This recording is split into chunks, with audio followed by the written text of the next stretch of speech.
Jeff, start the day. We've got work to do.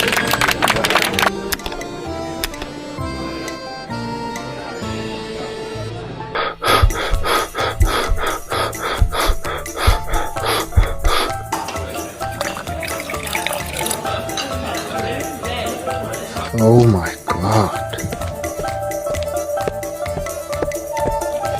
This is the best plan ever.